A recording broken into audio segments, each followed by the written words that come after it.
ఎవరు రాయగలరు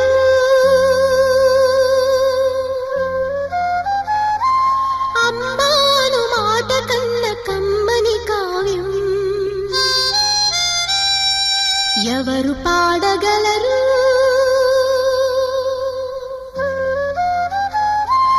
అమ్మ అనురాగం కన్న తీ